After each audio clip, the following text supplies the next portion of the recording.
All of his co-workers were gone. What could it mean? Stanley decided to go to the meeting room. Perhaps he had simply missed a memo.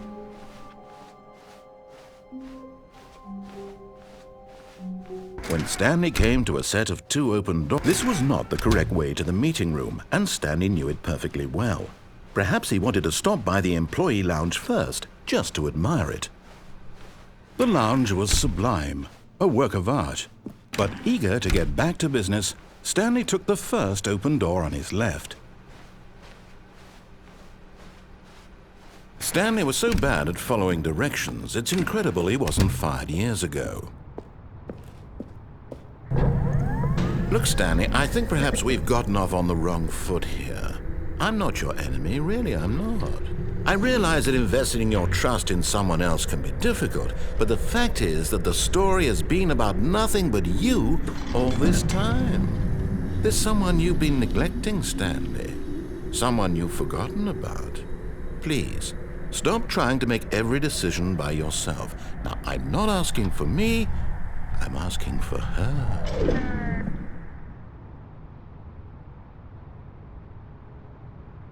This is it, Stanley. Your chance to redeem yourself, to put your work aside, to let her back into your life. She's been waiting. That's her, Stanley. You need to be the one to do this, to reach... Oh, no, you can't... Did you just unplug the phone? No, that wasn't supposed to be a choice. How did you do that? You actually chose incorrectly? I didn't even know that was possible. Let me double check. No, it's definitely here, clear as day. Stanley picks up the phone. He's taken to his apartment where he finds his wife, and the two pledge themselves to one another. Music comes in, fade to white, roll credits. Not picking up the phone is actually somehow an incorrect course of action. How is that even possible? None of these decisions were supposed to mean anything. I don't understand. How on earth are you making meaningful choices? What did you... Wait a second. Did I just see... No, that's not possible. I can't believe it. How had I not noticed it sooner? You're not Stanley. You're a real person.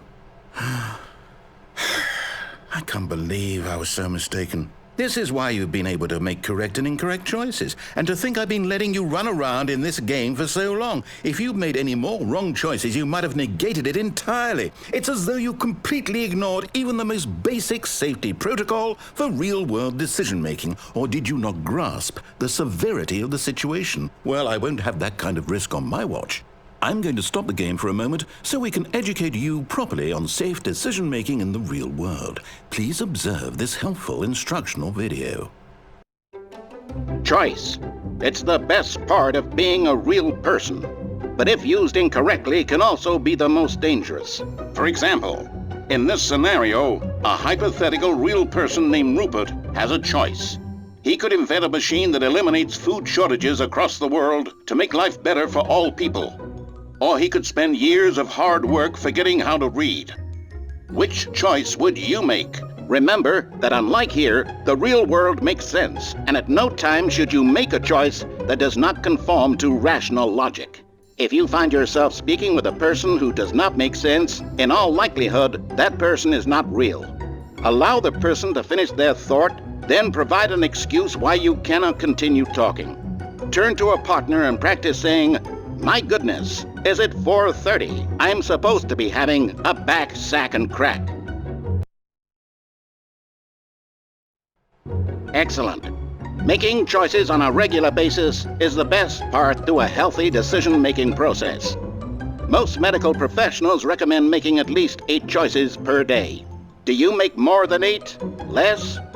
And finally, if you begin to wonder if your choices are actually meaningful and whether you'll ever make a significant contribution to the world, just remember that in the vast infiniteness of space, your thoughts and problems are materially insignificant, and the feeling should subside.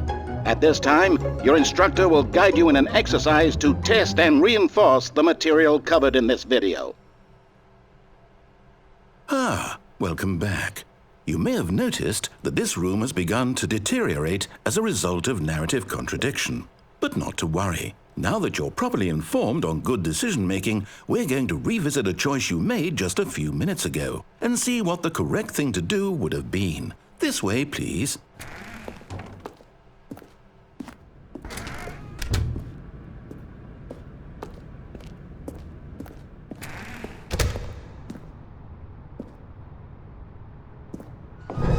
Now that we know your choices are meaningful, we can't have you jumping off the platform and dying.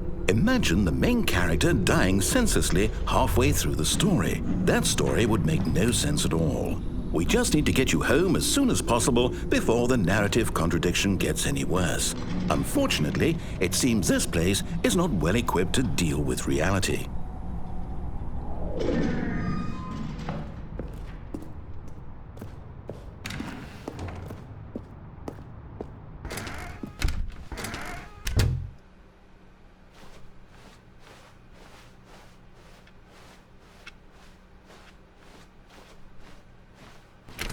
Almost there. You'll take the door on the left, back to the correct ending, the story will have resolution once again, and you'll be home free in the real world.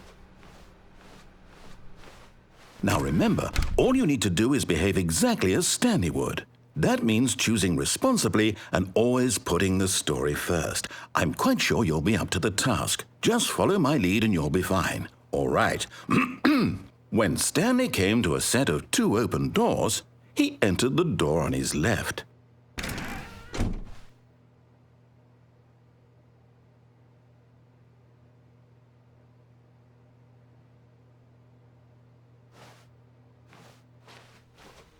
No! Why did you do that? Quickly, hurry back in the other direction. Perhaps we're not too late.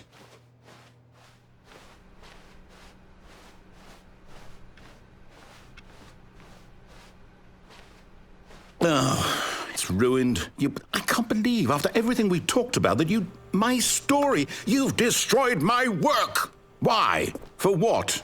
What did you get out of that? What did you think was so special about seeing the game undone, left here like so much garbage? It's worthless now. And what am I supposed to do? Even if there were a way to continue, would it be worth it? To know that my story is now incorrect? How can I go back to that?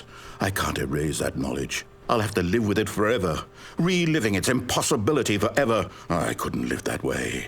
Is it better to shut the game down entirely? To willingly destroy all of my work? I don't know. What's the answer? What do I do? What do I do? What do I... No, I have to. I have to shut the game down. I have to. I have to.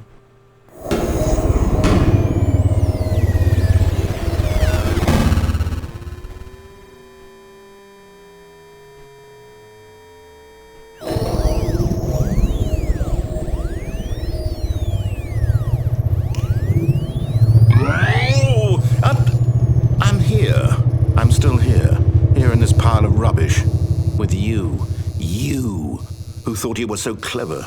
Now look where we are. My entire game is destroyed. It was the only thing in the world that was mine, and you've run it into the ground. What, did you think that would be funny? You just had to see? Didn't I impress upon you how important it was to be like Stanley? He actually knows how to do what I tell him to. He understands that if I say to do something, there's a damn good reason for it. That thought hadn't even occurred to you, had it? That there's a world outside of you? You're a child. Oh, my story. If you'd just gone through the door on the left, you would have seen it. There was a whole underground facility. You would have destroyed it and been victorious. It would have been so perfect. I worked so hard on it. I tried so hard to make... behave exactly as Stanley would. That means choosing responsibly and always putting the story first. I'm quite sure you'll be up to the task. Just follow my lead and you'll be fine. All right. When Stanley came to a set of 2 open doors, he entered the door on his left.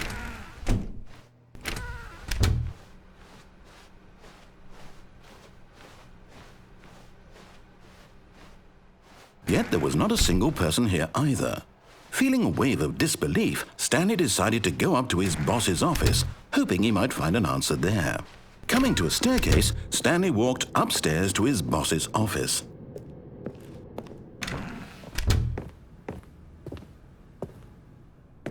Stepping inside his manager's office, Stanley was once again stunned to discover not an indication of any human life. Shocked, unraveled, Stanley wondered in disbelief who orchestrated this, until he saw the door with a voice receiver next to it. Surely behind this door lay all the answers to his questions. And beyond all probability, he knew the passcode. He had seen it on his boss's computer just last week. Nightshark 115. Was this the code to open the door? Would it still work? There was only one way to find out. Stanley had been trained never to speak up, but now he would draw from within himself the courage to face the unknown. He drew a sharp breath and then spoke the code.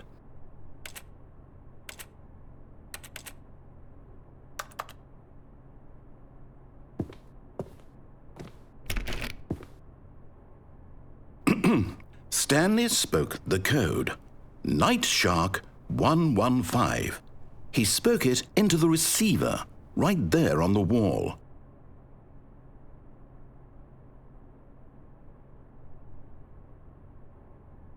I'm sorry, is there a problem? You didn't mishear me, did you? Please speak the code into the receiver. Otherwise, we can't get on with the story. This is a crucial step.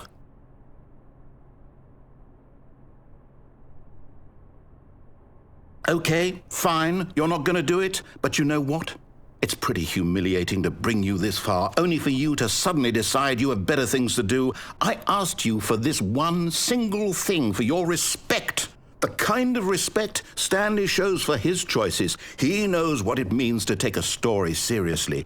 If you didn't want to see what I had to show you, then why did you come here? You had a choice, you know. You could have gone through the door on the right. You could have done whatever the hell you wanted over there. Why did you come this way? Speak. Say something to me. Explain yourself, you coward. You... When Stanley came to a set of 2 open doors, he entered the door on his left.